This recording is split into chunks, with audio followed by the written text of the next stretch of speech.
What up, rough leaders? Welcome back to my channel. Today we're walking on the seawall. See behind me? That's the seawall. And this is the new mangrove forest is growing up here off of the coast. That's the Atlantic Ocean. And that's looking east. That's the direction in which I'm headed. Only because at this point the sun is rising. It's about 6 a.m. You can see behind me, that is the movie town. You can see the Ferris wheel in the background. So I'm actually gonna use this video, perhaps for 10 minutes, to explain to you my business philosophy while I'm on this morning run. I usually run about 10 miles every morning, and kind of took a break for Christmas and getting back into it now. So I'm actually building a bunch of companies, and I promise to explain my business philosophy and why I choose to build companies, billion-dollar companies here in Guyana. So let me start by telling you a little story. I'm getting down off the seawall now. So I went to university in New York, did my PhD in medicine, at the School of Medicine in New York, on Long Island actually. Stony Brook University, for those of you who are familiar with the SUNY system. Shout out to all Stony Brook graduates. Great time to be at Stony Brook was in the 90s. So I did my PhD in physiology and biophysics from the School of Medicine. And the whole goal was in fact to study MRI. So I became a MRI physicist. And then I went to work for a hospital, and then I went to do some research in Singapore. But I came back to Guyana to start some companies. And I'm going to tell you about one of those companies, and I'm going to give you the reason why. So, the reason why I'm here in Guyana to start companies and my business philosophy. So let me start by telling you the story. So while I was in graduate school, I actually had a teaching assistantship, research assistantship, and so on to cover the cost, but didn't really cover the full cost of studying. I did like 7 years of PhD courses in work and research, and before that I did like two master's degrees. So I did physics, master's degree in physics, and then I did rotations in a bunch of programs, including computer science, electrical engineering, material science and engineering, and so on. So eventually I ended up doing a PhD in biophysics. But while I was there, my salary, that is what they paid, was about $22,000 a year, and it was not enough to live in New York. So there are other things that I did. I actually worked for campus housing at one point. And while I worked for campus housing, I was a building coordinator of one of the apartment complexes that housed graduate students. You're required to arrange programs, activities throughout the year for the students. So it's not just that you're managing the building, but you're coordinating activities like ski trips and excursions to the city. I arranged both trips, like Circle Line cruises on the Hudson River and so on. So one of the things that I loved to do was to take these students on excursions. And I would arrange, for example, a ski trip in the winter to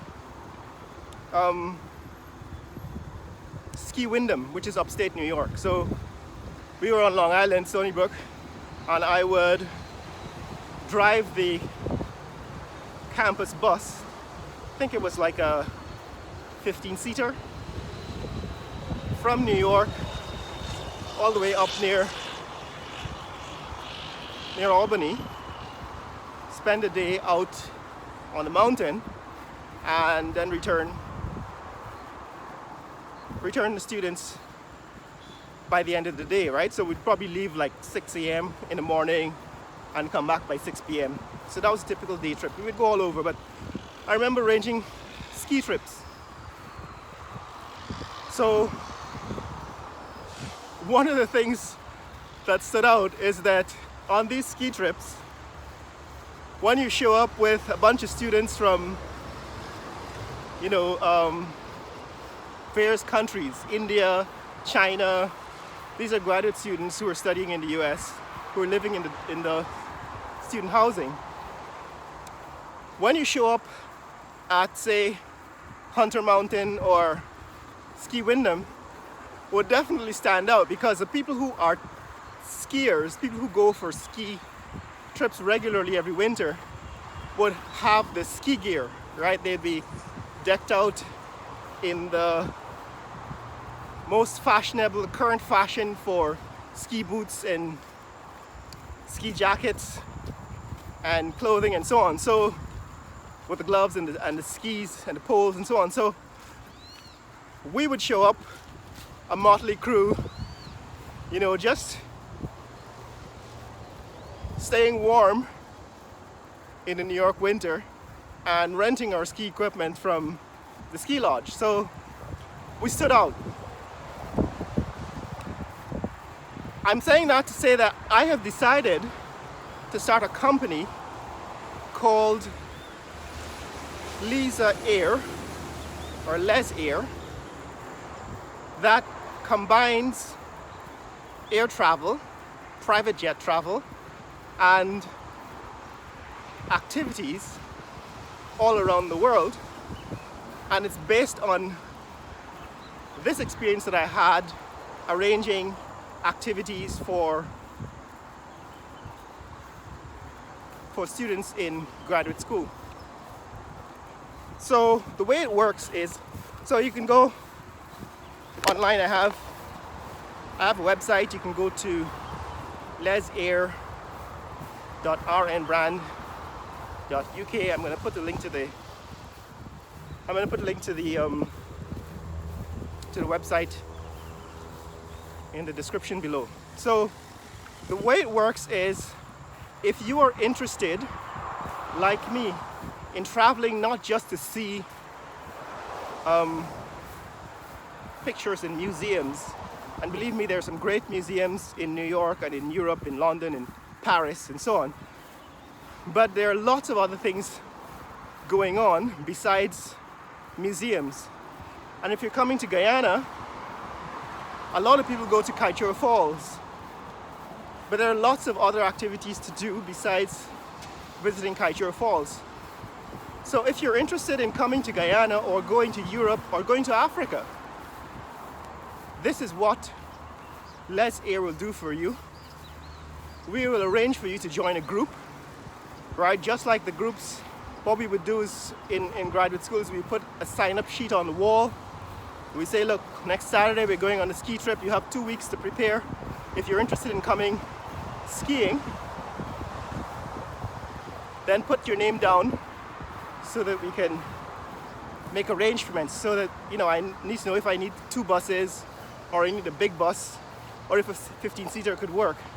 In the same way, I'm setting up this website so that you could add your name to the list of a group of travelers that are interested in certain activities. Like, for example, if you want to go skiing in Aspen, Colorado, or you want to go skiing in the Alps, the Swiss Alps, for example, we will have a sign-up sheet online where you can sign up from anywhere in the world, and we will form a group.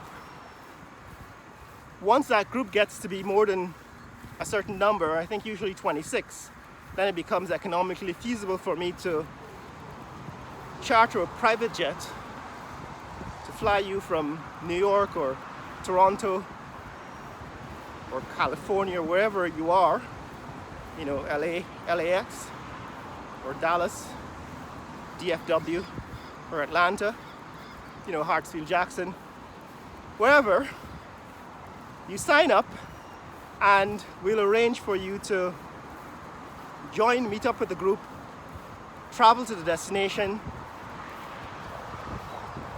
stay at the best hotels or resorts, and then participate in the activities, whether it be skiing or golfing or sailing or even visiting Kaieteur Falls if you come to Guyana, or, you know, driving the Nordschleife in Germany, or having the BMW experience in Munich, or the Porsche experience in Atlanta. You know, so we'll be able to arrange these group activities. Or even if it's golf, for example, I played golf on the black course at, where is it, on Long Island, right? That is the public course, the public golf course on Long Island. The name slips me right now, but so you could join a group and become part of a community of travelers who travel for experience, to experience the activities. Even if you wanted to go to Negril, we'll arrange for you to be picked up, say, at JFK or Pearson Airport with the entire group, fly you in the right size of private jet and take you to Negril and arrange for you to have the resort experience and bring you back. Still on the East Coast. This is behind me. We did a tour of those neighborhoods. This one is Oleander Gardens. So yeah, so that's the idea behind this company, LezAir.